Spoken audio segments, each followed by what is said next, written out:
Iran Israel যুদ্ধ থেমেছে, কিন্তু অভিযোগ পাল্টা অভিযোগে পরিস্থিতি এখন আরও জটিল। ইসরায়েল বলছে সিজফায়ারের পরও ইরান বোমা ছুঁড়েছে, যা ইরান পুরোপুরি অস্বীকার করছে। অন্যদিকে মুসলিম দেশগুলোতে ইরানের সাহসিকতাকে বিজয় হিসাবে দেখা হচ্ছে।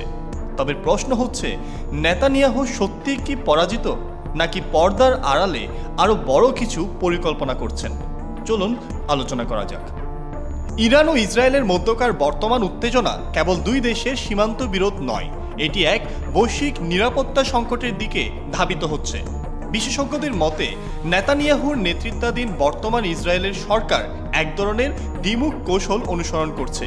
নেতানিয়াহু একদিকে আমেরিকাকে পাশে টানছেন, অন্যদিকে ইরানকে পরাজিত করছেন নিউক্লিয়ার অস্ত্র তৈরির দিকে। বিশ্লেষকদের মতে, ইসরায়েলের অস্তিত্ব অনেকটাই নির্ভর করে আমেরিকার সামরিক সহায়তার উপর।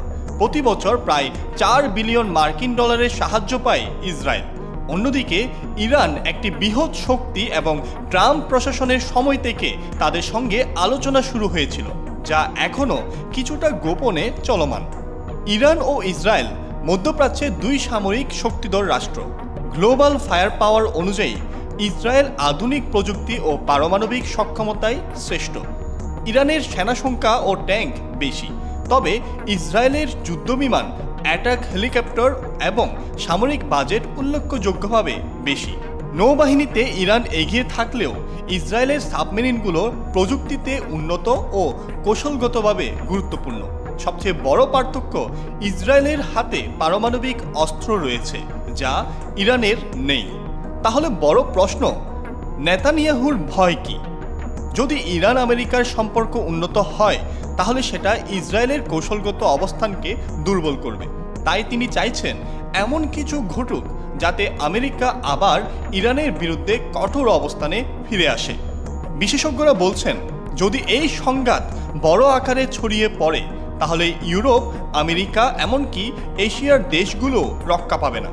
সরবরাহ চেইন ভেঙে পড়বে, জ্বালানি তেলের দাম লাগাম ছাড়া হয়ে যাবে, অর্থনীতি মুখ থুবড়ে পড়বে।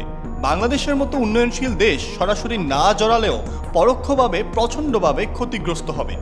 মধ্যপ্রাচ্যে কর্মরত প্রায় 1 কোটির বেশি বাংলাদেশি প্রবাসীর চাকরি হুমকির মুখে পড়তে পারে। তবে আশার কথা হলো, এখনকার বিশ্ব যুদ্ধ চায় না।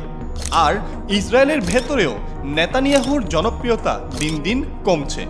চীন ও রাশিয়া ইরানের পক্ষ নিয়ে নীতিগত অবস্থান নিয়েছে এবং ইসরায়েলের অগ্রাসী কর্মকাণ্ডের নিন্দা করেছে, কিন্তু উভয় দেশ সরাসরি যুদ্ধে জড়াতে চায় না। তারা আলোচনার মাধ্যমে শান্তিপূর্ণ সমাধানকে অগ্রাধিকার দিচ্ছে।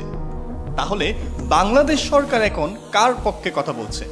বাংলাদেশ এখনও এমন কোনো কৌশলগত কাঠামো গড়ে তুলতে পারেনি যার মাধ্যমে আন্তর্জাতিক শান্তি উদ্যোগে নেতৃত্ব দেওয়া যায়। বাংলাদেশে জনসাধারণ ও ইসলামপন্থী দলগুলো সাধারণত ইসরায়েল বিরোধী, তবে সরকার কৌশলে নিরপেক্ষ থেকে আন্তর্জাতিক সম্পর্ক রক্ষা করতে চায়। এই ধরনের সংঘাত শুধু বড় শক্তির স্বার্থে হয় না, এটি মানবতার বিরুদ্ধে হয়। ইরান ইসরায়েল যুদ্ধ যদি পূর্ণ মাত্রায় ছড়িয়ে পড়ে, তাহলে সেটা হবে আত্মঘাতী পদক্ষেপ। কারণ তৃতীয় বিশ্বযুদ্ধ মানেই আত্মহত্যা, এটা কেউ জেনে শুনে চায় না। এই মুহূর্তে সবার চোখ ইসরায়েল ও ইরানের দিকে।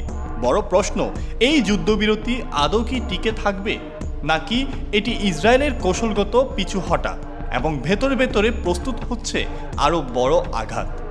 আপনার কি মতামত? কমেন্ট করে আমাদের জানান এবং ভিডিওটি ভালো লাগলে লাইক, শেয়ার, সাবস্ক্রাইব করে বেল বাটনটি চাপ দিতে ভুলবেন না। ধন্যবাদ।